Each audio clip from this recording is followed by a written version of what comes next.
How has customer service changed how you see people or humanity in general? Oh, there's a few answers there. The first thing that comes to mind is people are way stupider than you think they are.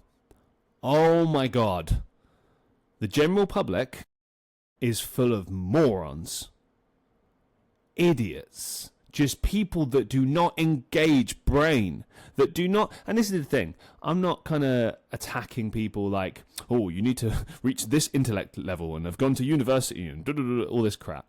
I mean, those aren't markers of intelligence anyway, but a lot of the time it's just little things like critical thinking, the capacity to just question something, or, I don't know, to just, you'd be amazed at how many people are very lazy and they'll just walk in and rather than just kind of look around, you know, try and find something out for themselves, they'll immediately walk up to you and just be like, how do I do this? Where do I do this?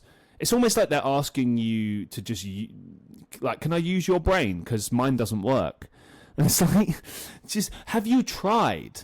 Just at least try. Like, I'm more than happy to help people if, you know, they've tried something and they just can't work it out and they need my help. Like, for example, one of the places I work is a hotel that has like kiosks, right? Like the touchscreen kiosks, and you put your stuff in, right? Now, they're pretty straightforward, I think. But look, not everyone is accustomed to them. You know, there are people that never really use this technology, or maybe they're just not as confident.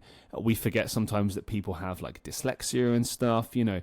Or maybe they're just kind of a bit, you know, they're in a terrible mood. They just got off a train, you know, they're just like confused. They're making mistakes, whatever. Like, I've got a lot of sympathy for that. Like, they've come in, they've tried, and they're just like, oh, and they're at a loss, and they come, and you'd be amazed how many of those people come over and are like, hey, I'm sorry, I've tried to do this and I just can't get it to work. And like, I'm more than happy to help because they've at least tried and made an effort. And, you know, that's what we're here to do, is to help.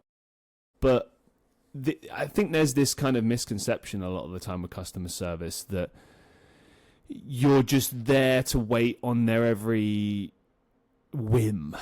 And, you know, maybe that's the case if you're working in like a 6-star, 7-star hotel or whatever, and, you know, you're some person's personal butler, I don't know. Like, maybe that's the case, but in most customer service jobs, you are not responsible for every little thing. You can even say no. This old expression that, you know, the customer is always right is bollocks. The customer is not always right. The customer is often wrong. That's just a thing that managers tell their workers to kind of gaslight them and tell them, like, no. This thing that you think is right is actually wrong. We must do everything to make the customer happy because, God forbid, a customer complains. What I've noticed is a lot of people are trying to just scam, get a freebie.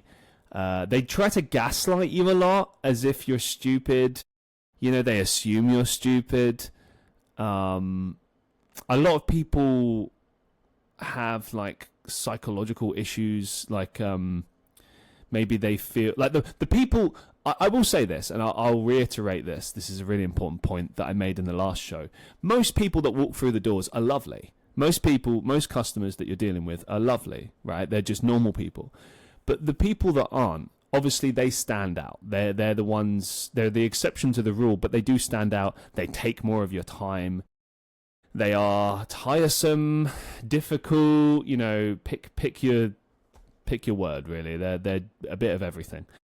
But the issue a lot of the time is that they assume that you're stupid, and they assume that you're lazy, and they don't trust you. And there's just so many things. Like,